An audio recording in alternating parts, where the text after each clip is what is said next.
For this drawing, we're going to use the Pentel 120A3 mechanical pencil. It has two different packages, as you can see here. Could potentially have more because these packages are quite old, but the Pentel 120A3 mechanical pencil is what you want. I'll try to have a link in the description below. So, because Giganotosaurus or Giganotosaurus or however you want to pronounce it has a very distinct shape to its head, we're going to draw a line for the front and a line for the back. Then we're going to draw a long, broad line that tilts up at an angle kind of 2/3 in. Then we're going to bring a line down there. Here we're going to have a line, two lines really, that represent the eye socket area that's going to be around there. Then around here, we've got a slight curved line that comes down to about there. And around here is the point of the bottom of the mouth, and we're going to bring that down like so.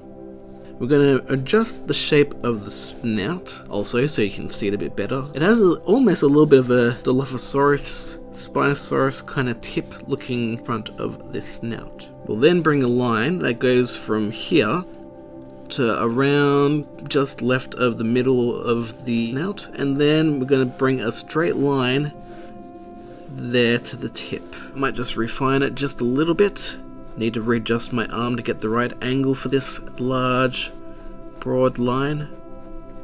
I'm going to refine that line a little bit more. Then around here, I'm going to have a bit of a line. We're basically drawing in the bits of skull that will be visible from the outside of the skin. I'm also going to draw an eye socket area, and there's a bit of a thing there. I'd like to know what this part of the eye socket's called, really. And then line like that. And I'm also going to draw in a somewhat circular triangle, which will be the back of the skull. After that, probably, I'd say 1/3 of the way into the snout between here and here, we're going to draw a line that goes along the top of the skull, stopping about there. Going to draw a circular curved line there that comes down, and then I'd say about just under half of the height of the skull. In between here is where the snout passage indentation hole will go. In the skull also, I'm drawing the large hole that is visible for the nostril, because Giganotosaurus or Giganotosaurus or however you pronounce it really needs to be able to breathe to live. Then we're going to follow the contour of the top part of the jaw. I'm going to draw a line, I'd say around here, and bring that out to the end of the skull. And it's important to realize that it's got a slight bump that slightly curves. It's not a huge curve, but it's just subtle. And we'll probably bring it down to about here. So I'll follow that line across. And then about here. See, what I like to do is I like to kind of draw little dots here and there of proportion lines, and it kind of just helps get the right shape and positioning of certain areas. So like the bottom of the jaw will probably be about there, the end of the jaw will be about there, and the bottom of the chin lies about there. You can readjust it, but it's a good way of kind of getting your basic proportions down on paper before you commit to the line. Then I'm going to draw the chin like so, and around here I'm going to draw a bit of a very subtle curve in the straightish jaw section, and then around here it's going to come in and then it's going to come back out again like so. So we'll refine that.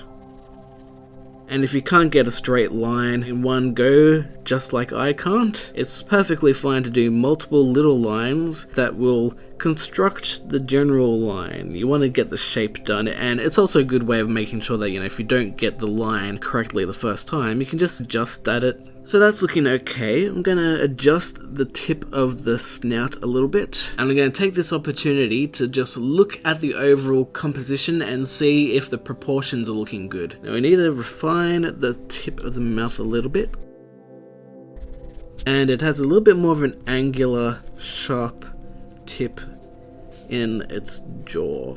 Well, in its chin, I should say. Now we're going to chuck in a few teeth. Just chucking them in here. They're not as big as a Tyrannosaurus tooth, so don't draw them excessively large.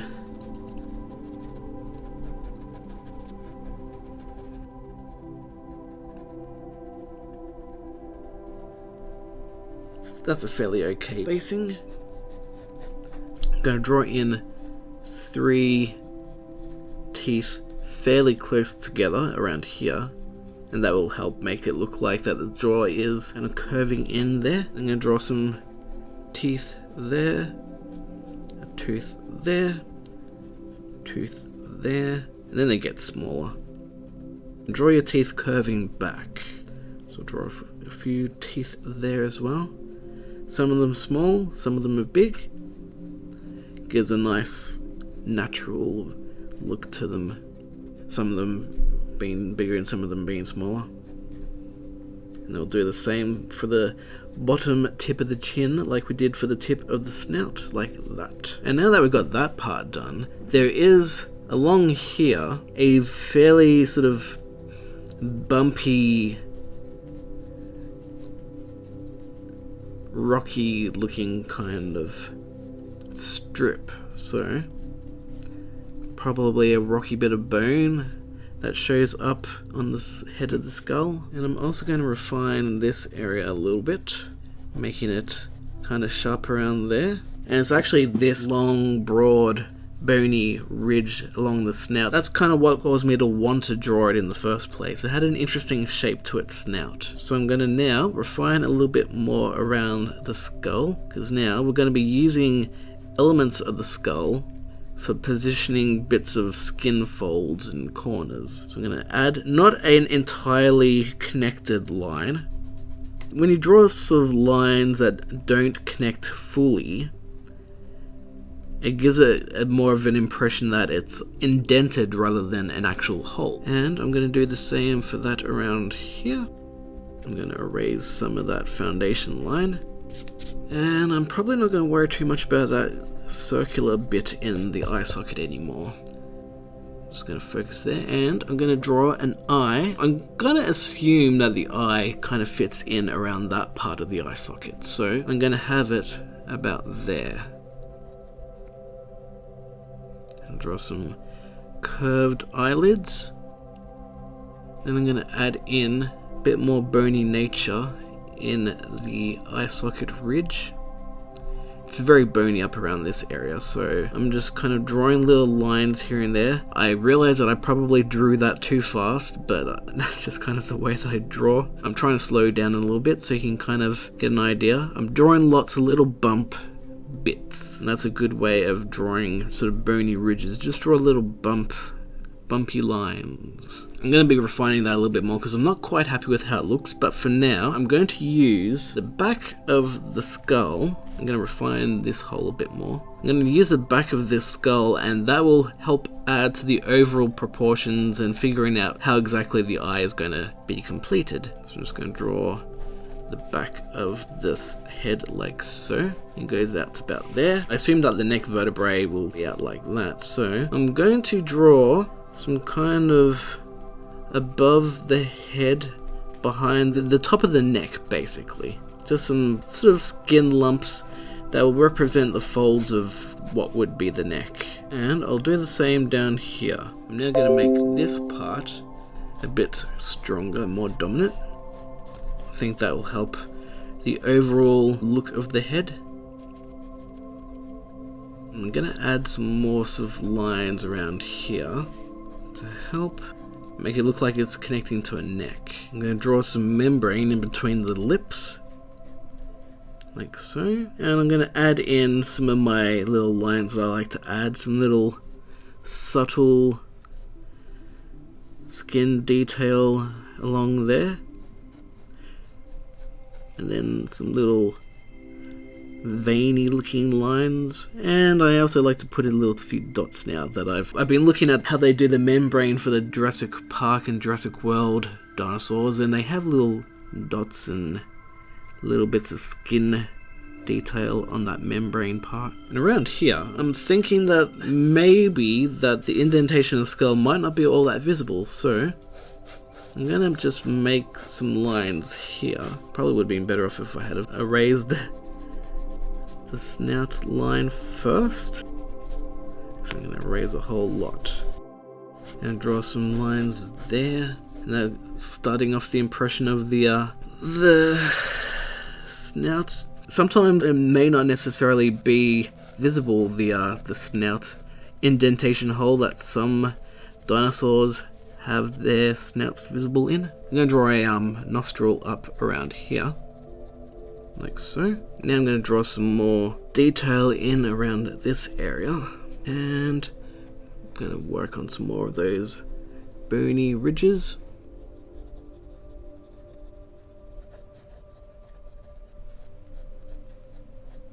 To be honest, I'm not entirely sure I like that nostril hole like that, so I'm going to just remove it and do it again, because I think I can do it better. I'm going to make the hole up around there, and a little bit of a slit there, but the most of the hole I think maybe would be more likely around here. And I'm going to draw some little wrinkle lines around near the nose. Okay, I think we're going to reposition the eye, because I think it's a little bit too high up there. I'm going to bring the whole eye down a little bit, so it's more like around there. And I'm just going to fix up that part. And then we're going to draw some lines for the eyelids.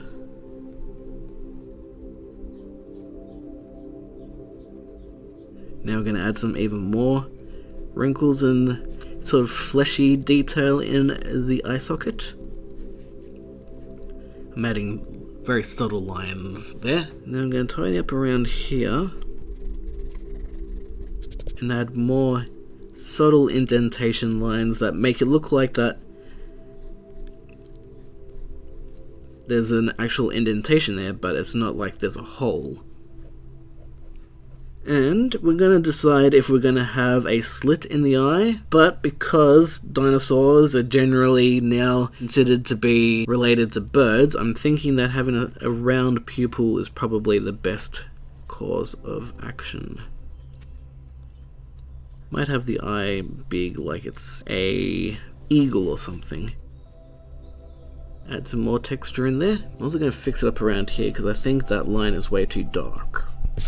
And I'm going to start adding in some texture and line detail in the lip area.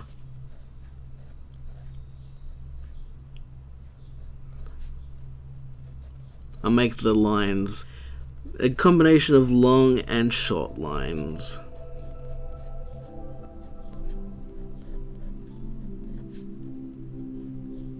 I'm also going to tidy it up around here. Get rid of more of those foundation lines, just so it's nice and tidy. And I might make that area a little bit more darker. Can add a bit of fleshiness in this part. And then I'm going to refine the lower part of the jaw. Now we're going to put some detail into the lip. Put some scales along there. Might start off from here actually.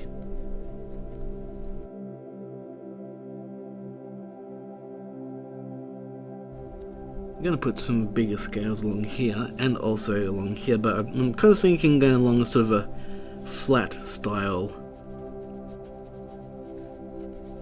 There's many various ways that you can draw scales for the bottom of a jaw. You can draw sort of big flat ones, almost like a crocodile really. You could draw a whole bunch of tiny little ones. Or, you know, if you want to go the bird route, you just draw feathers. Because I've already started with lines that look like that, I could probably go a feathery route. So I guess let's explore a feathery route. I'm going to bring the lip up just a little bit as well while I'm at it.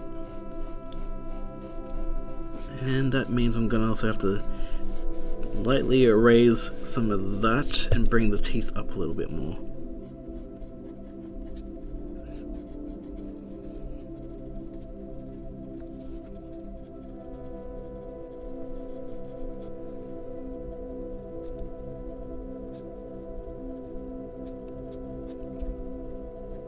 So I'm going to make these rough bits above its head a little bit more dominant and stronger. You don't have to be too precious, you can just be loose and rough, because that's what the texture of that ridge is, fairly rough. I'm going to draw a little bit of shadow underneath it just to emphasize the fact that it's a kind of a sort of a bumpy element. Now I'm going to draw some more lines and wrinkles, bits of skin texture, and then possibly even feathers can be linked up with. And I'll draw a few in there to start off the process. And I'll make my skin scales and general texture a little bit wider up around here. And like I usually like to do, you can just add some little lines. You don't have to draw the entire scale if you go down the scale route. You can just add little cross-hatching lines, and that gives the impression of skin. It's a nice nifty little trick if you want to get some quick skin done without drawing a huge amount of detail. So yeah, I've got the detail there, and then as I get closer I just kind of zigzag it about.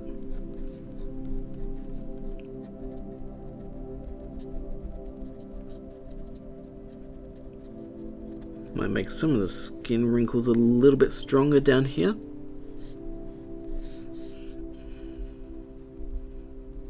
Try not to block everything with my hand.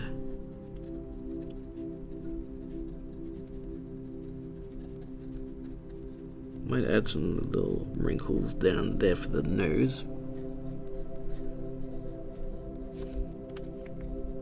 And add some little wrinkles and scales along the nostril hole.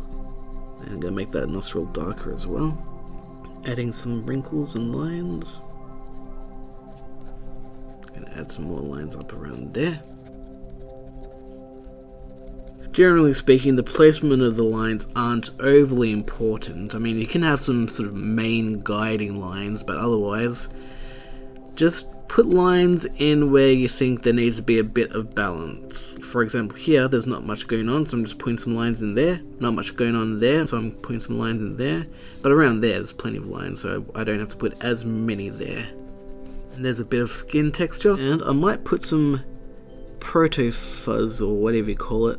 Protofeathers, fluff, fur, I don't know, something like that. Because I mean, realistically, if you look at like elephants and they've got like fine hair, that hair comes from within the creases of the skin. Like if you look at leather, leather does kind of look a little bit like scales when you think about it.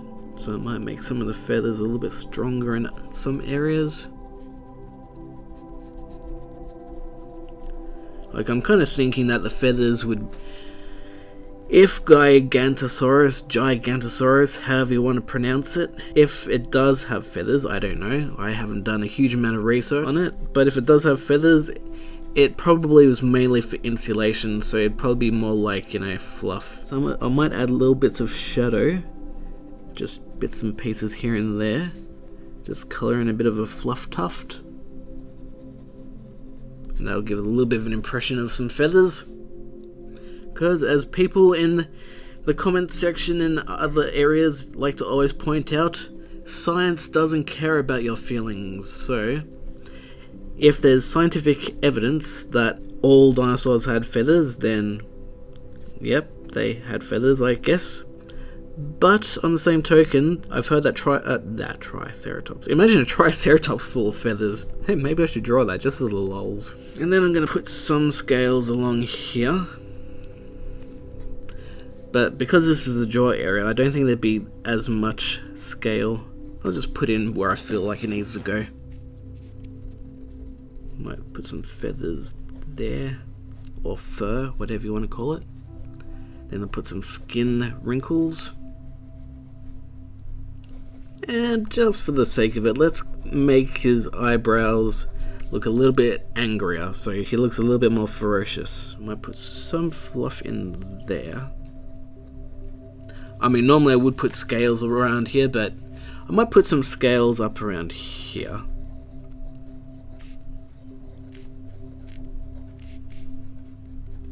And I might put some scattering of scales, feathers around here. I'm kind of imagining it kind of like it's a bird. So it'd have a bit of a beak section and then sort of a light dosing of feathers on its jaw area. I might have a combination of both, to be honest. Both scales and feathers. Why not have both? Because that's scientifically inaccurate.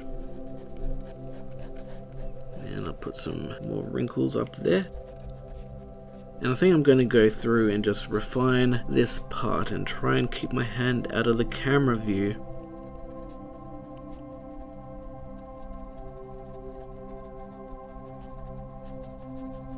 And I'm going to add some lines for the bottom lip. Some scales around the bottom of the lip.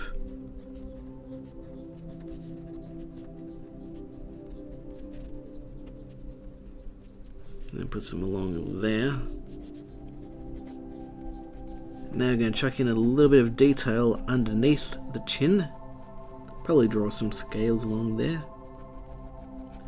And I'm drawing some lines for the contour of the chin as well. So the lines don't necessarily go straight down because that would make it look too flat. I like doing some curved lines.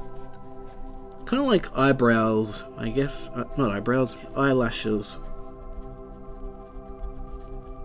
Then adding some more little details here and there.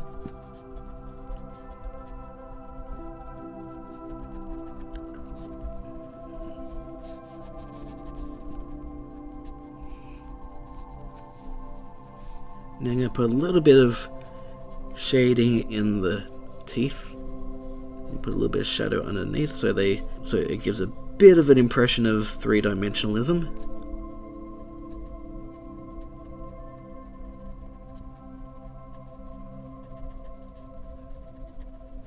I was covering all that. Hopefully I didn't cover too much of it.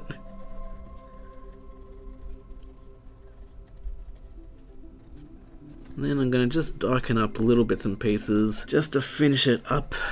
I might put a bit of shadow underneath the snout ridge.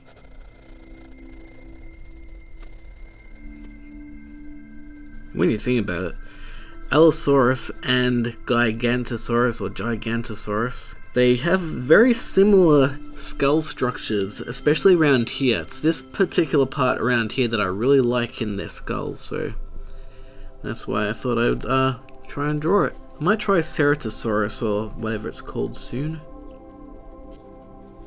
And then I'm going to put in a little bit more detail for a little bit of feathers here. Very loose, very rough. And some skin. So I'm going to put some cross-hatching grid structure there for the skin. And I'm going to put a little bit of shadow in the membrane. We're very nearly done.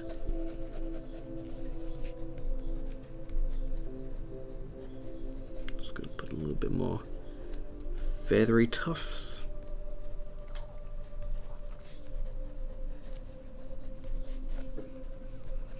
And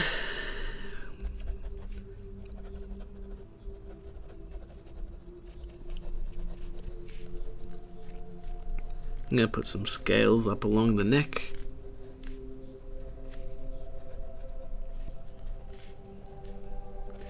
Once you get up to the neck, I don't put in a huge amount of extra detail. The main focus of this drawing was specifically the head section. And I'm just going to bring out a little bit more shadow in there. Actually, I'm also going to just add in bring the bumps up a little bit more, just to give a little bit of extra shape. Just adding a little bit more contrast in the head.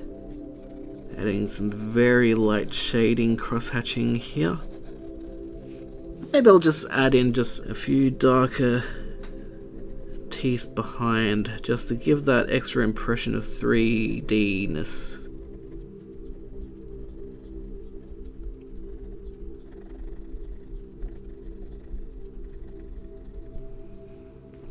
And then we'll do the same for down here.